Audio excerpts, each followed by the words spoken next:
Assalamualaikum warahmatullahi wabarakatuh. Perkenalkan, nama saya Anissa Ulmutaharoh, NIM A2101901158. Di sini saya akan mempresentasikan tentang peran pelaku kegiatan ekonomi.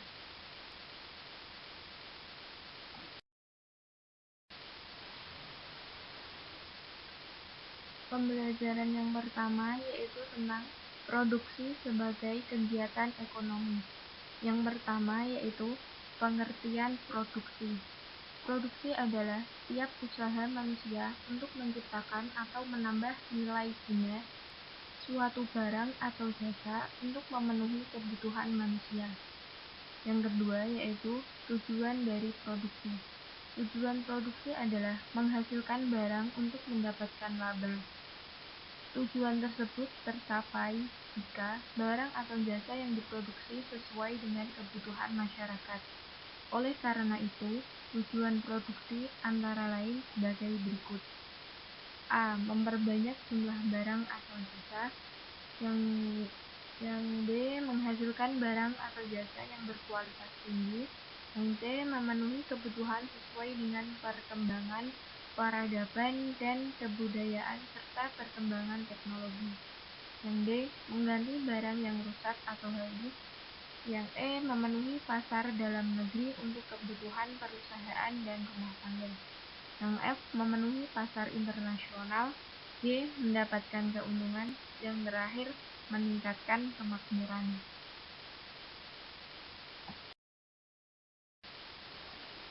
Yang ketiga yaitu faktor-faktor produksi.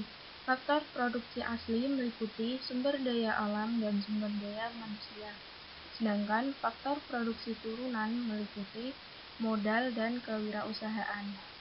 Modal atau kapital yaitu semua alat yang dipergunakan sebagai penunjang proses produksi. Sedangkan kewirausahaan atau entrepreneur yaitu kemampuan pengusaha untuk mengolah faktor-faktor produksi sehingga dapat melakukan kegiatan produksi secara efektif dan efisien. Yang keempat yaitu proses produksi. Proses produksi adalah suatu kegiatan yang dilakukan melalui tahapan-tahapan tertentu untuk menghasilkan atau menambah manfaat barang atau jasa. Perilaku produsen. Fungsi produksi atau persamaan produksi secara matematis, fungsi produksi dapat dirumuskan sebagai berikut, yaitu Q sama dengan F kurung buka P, L, R, T kurung tutup.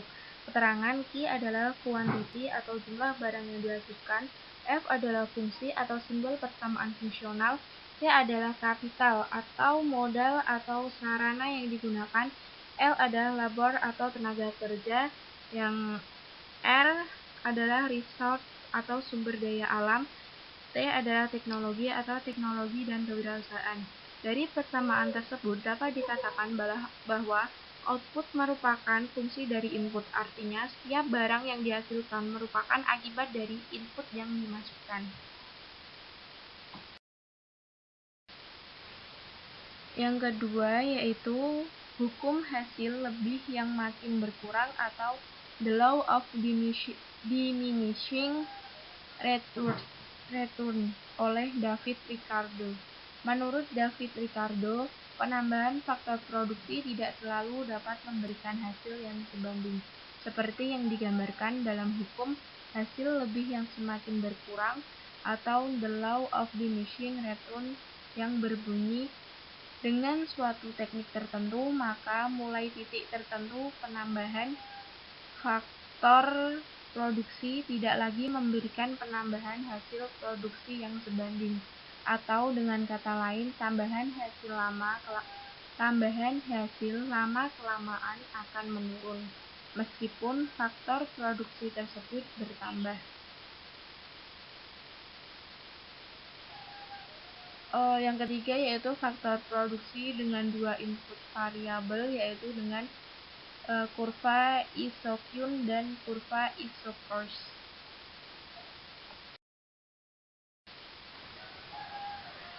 Bidang dan tahapan produksi. Pembagian produksi. Produksi dapat digolongkan dalam 5 bidang, yaitu sebagai berikut. Yang pertama yaitu bidang ekstraktif, yang kedua bidang agraris, yang ketiga bidang industri, yang keempat bidang perdagangan, yang kelima bidang jasa. Tahapan produksi. Lapangan produksi dapat digolongkan menjadi 3 sektor produksi atau 3 tahapan produksi berikut ini. Yang pertama, sektor produksi primer meliputi barang ekstraktif dan bidang agraris. Yang pertama, sektor produksi primer meliputi bidang ekstraktif dan bidang agraris. Yang kedua, sektor produksi sekunder meliputi bidang industri dan bidang perdagangan. Yang ketiga yaitu sektor produksi tersier meliputi bidang jasa atau pelayanan. Selanjutnya yaitu produktivitas produksi. Produktivitas adalah kemampuan perusahaan untuk menghasilkan sejumlah barang dengan faktor produksi yang tersedia.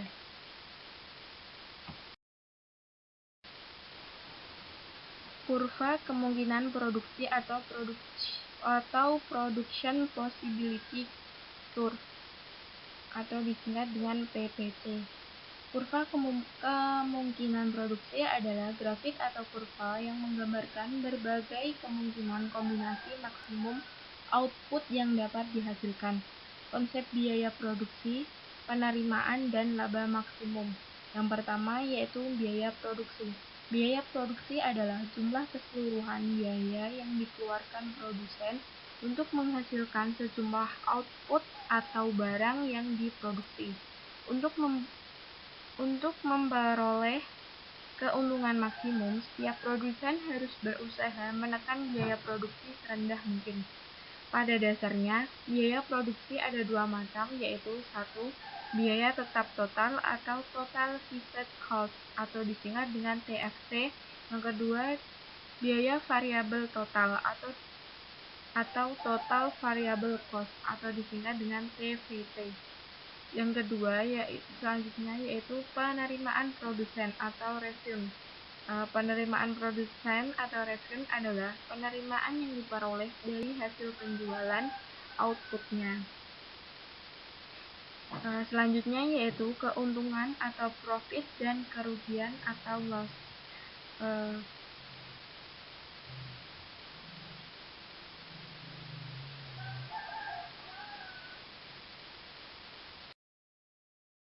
Selanjutnya yaitu pembelajaran 2 tentang distribusi dan konsumsi sebagai kegiatan ekonomi.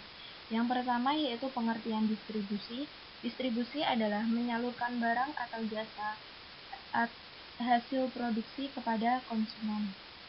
Sistem distribusi klasik adalah melalui transaksi langsung antara produsen dan konsumen, atau melalui transaksi yang dilakukan di pasar atau pasar nyata, yaitu tempat untuk pertemuan penjual dan pembeli. Selanjutnya yaitu tujuan distribusi. Yang pertama, membantu menyalurkan barang dan jasa hasil produksi dari produsen ke konsumen. Yang kedua yaitu mempermudah konsumen untuk mendapatkan barang kebutuhannya. Yang ketiga yaitu membantu produsen untuk menjualkan barangnya. Yang keempat yaitu membantu meningkatkan kesejahteraan dan kemakmuran masyarakat. Selanjutnya yaitu fungsi distribusi. Fungsi pokok distribusi. Dalam hal ini, fungsi pokok distribusi meliputi 1. Pengangkutan atau transportasi. Yang kedua, penjualan atau selling. Yang ketiga, pembelian atau buying. Yang keempat, penyimpanan atau storing. Yang kelima yaitu pembakuan standar kualitas barang. Yang keenam yaitu penanggung resiko.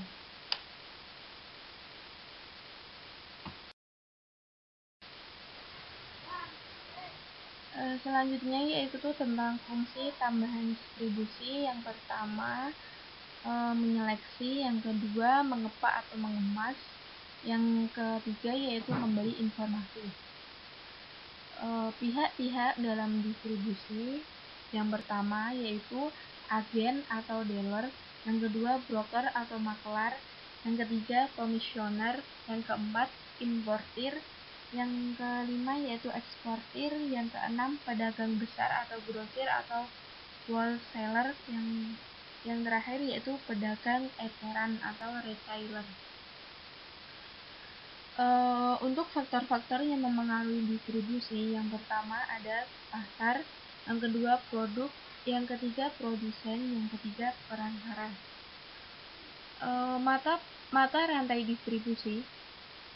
Distribusi dapat dilakukan dengan dua cara, yaitu sebagai berikut. Yang pertama, distribusi langsung, artinya menyalurkan barang dari produsen langsung kepada konsumen tanpa melewati perantara. Yang selanjutnya, distribusi tidak langsung, artinya menyalurkan barang dari produsen kepada konsumen melalui perantara.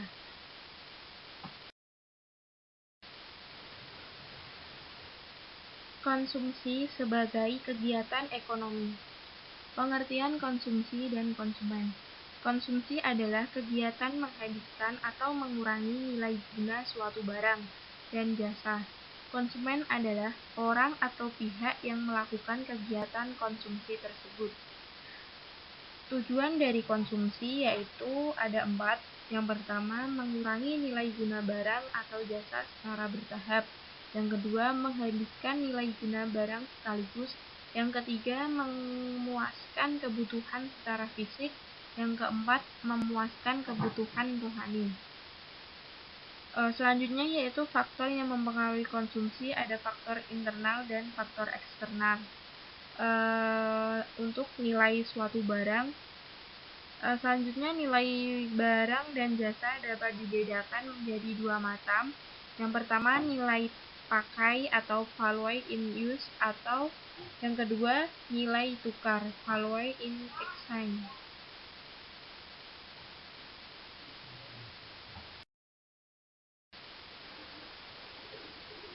Teori nilai. Yang pertama, teori nilai objektif. Yang pertama ada teori nilai pasar. Menurut Hume dan Locke, nilai suatu barang sangat tergantung pada permintaan dan penawaran barang di pasar. Yang kedua yaitu teori nilai biaya produksi. Teori ini dikemukakan oleh Adam Smith. Menurutnya, nilai suatu barang ditentukan oleh jumlah biaya produksi yang dikeluarkan oleh produsen untuk membuat barang tersebut. Menurutnya, semakin tinggi nilai pakai suatu barang, nilai tukarnya juga akan semakin tinggi. Jika biaya produksi yang dikeluarkan oleh produsen untuk memproduksi suatu barang adalah 500.000, maka nilai dari barang tersebut sebesar 500.000 pula. Yang ketiga yaitu teori nilai tenaga kerja masyarakat. Menurut David Ricardo, nilai suatu barang ditentukan oleh jumlah biaya tenaga kerja yang diperlukan untuk menghasilkan barang tersebut. Yang keempat, teori nilai biaya reproduksi dari Carey.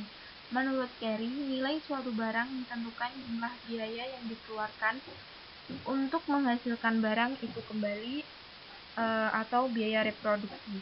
Oleh karena untuk menentukan nilai suatu barang tidak terpangkal pada biaya produksi yang pertama kali, tetapi pada biaya produksi yang dikeluarkan sekarang.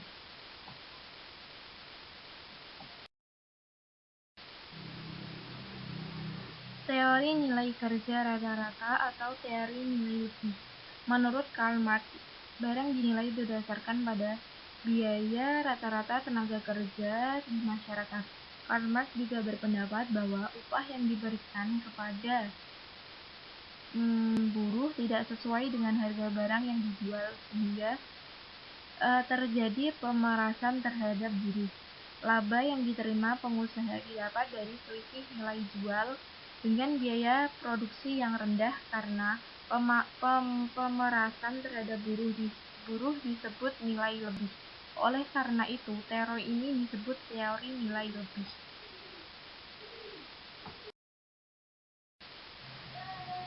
Teori nilai subjektif. Yang pertama menurut Hermann Hendrik Boson tahun 1854. Dalam teori nilai subjektif, Boson mempelajari cara pemuasan kebutuhan yang dikemukakan dalam hukum Gosen 1 dan hukum Gosen 2.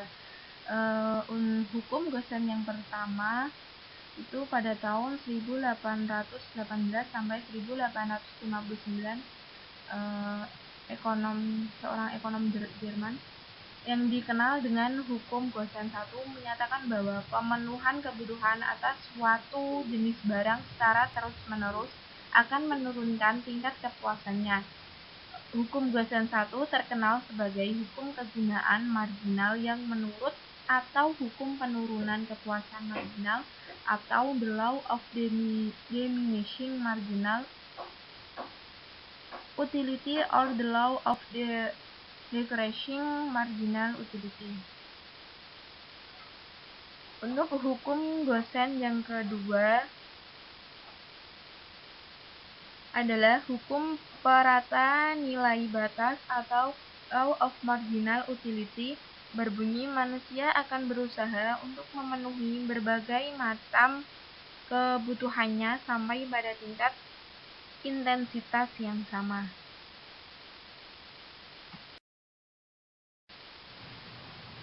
Selanjutnya yaitu menurut Karl Menger.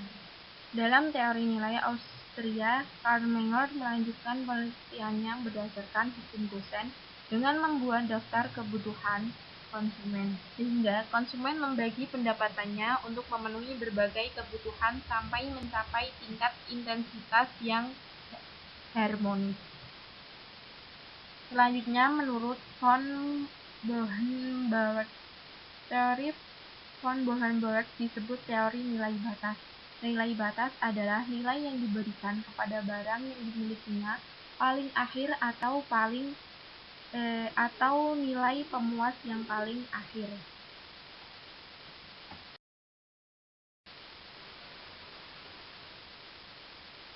Teori perilaku konsumen. Pada dasarnya, konsumen berperilaku ingin memanfaatkan uang yang dimilikinya seekonomis mungkin. Akan tetapi, kebanyakan konsumen tidak akan berhasil. Faktor penyebabnya antara lain sebagai berikut. Yang pertama, pengetahuan konsumen tentang kualitas barang terbatas. Yang kedua, adanya persaingan dari para konsumen. Yang ketiga, kecenderungan konsumen bersifat masa bodoh terhadap situasi harga di pasar. Yang keempat, adanya tradisi yang kuat sehingga mempengaruhi tingkah laku konsumen. Teori perilaku konsumen dibagi menjadi dua pendekatan, yaitu yang pertama pendekatan kardinal, disebut sebagai pendekatan marginal utility, bertitik tolak pada anggapan bahwa kepuasan atau utility setiap konsumen bisa diukur dengan uang atau dengan satuan lain, sehingga konsumen selalu berusaha mencapai kepuasan total yang maksimum. Yang selanjutnya yaitu pendekatan ordinal. Pendekatan ordinal menganggap bahwa utilitas konsumen tidak dapat diukur. Hanya cukup diketahui tingkatan tinggi rendahnya utilitas yang diperoleh.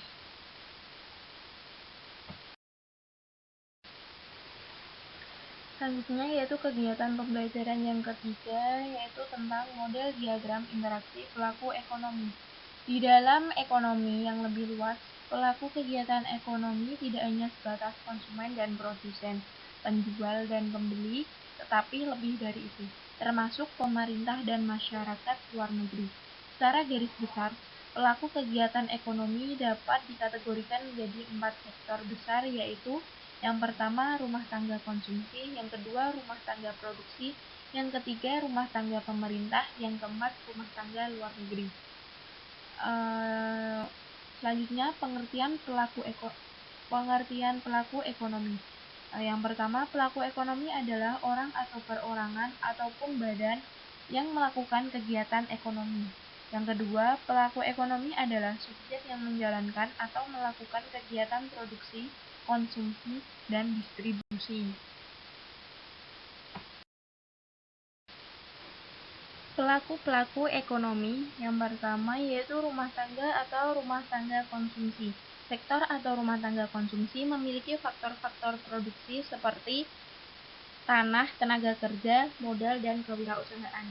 Rumah tangga konsumsi sebagai pemilik faktor produksi akan menjual faktor-faktor produksi tersebut kepada produsen dengan memperoleh kompensasi. Sektor atau rumah tangga konsumsi akan menerima pendapatan dalam bentuk sewa, upah atau gaji, bunga dan keuntungan. Selanjutnya yaitu rumah tangga produksi atau produsen atau RTP. Rumah tangga produksi adalah kelompok masyarakat yang kegiatannya menghasilkan dan atau menambah nilai guna barang dan jasa.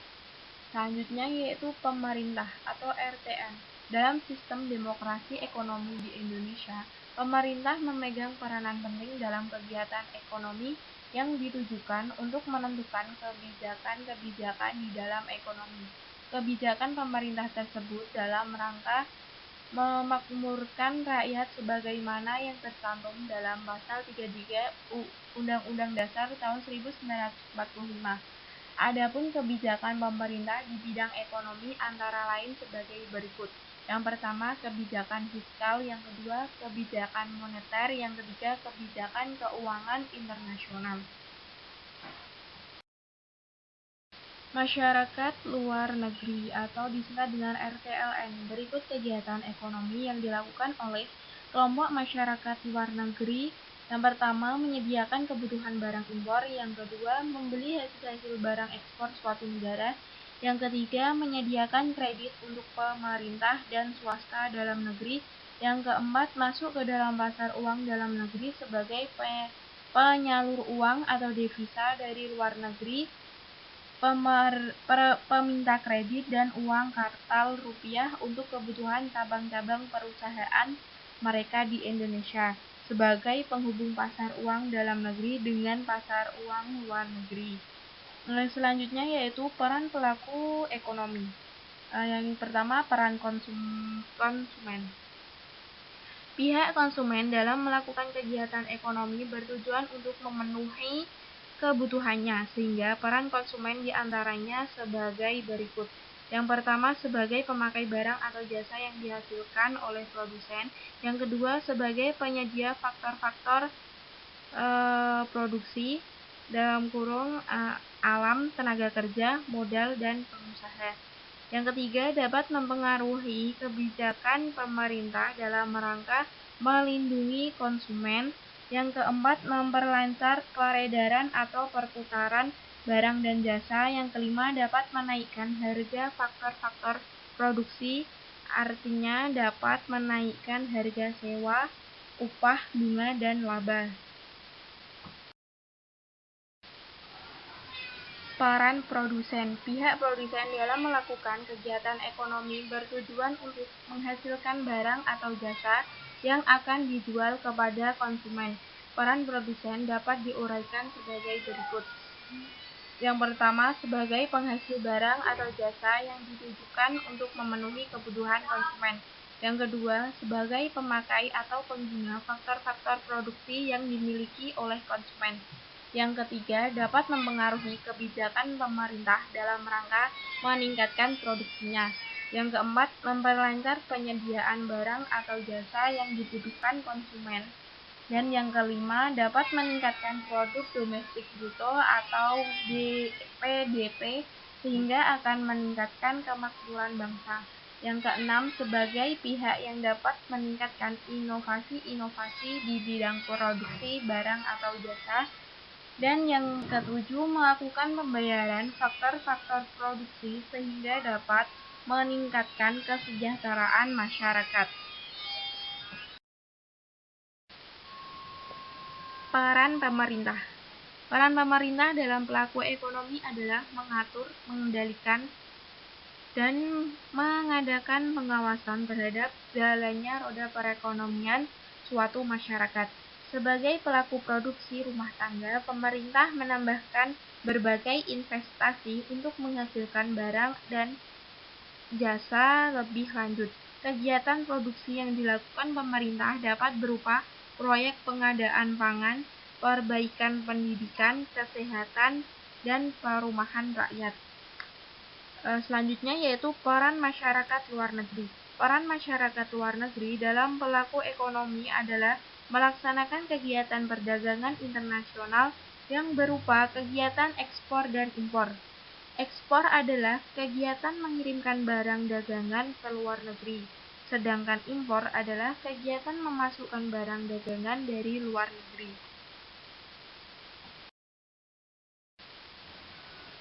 Circular flow diagram.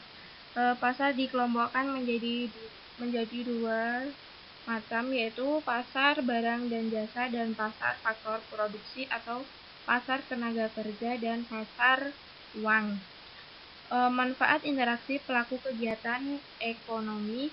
Dari interaksi pelaku kegiatan ekonomi, manfaat yang dapat diperoleh diantaranya sebagai berikut. Yang pertama, pelaku kegiatan ekonomi bisa memecahkan permasalahan ekonomi modern atau masalah what, how, dan how.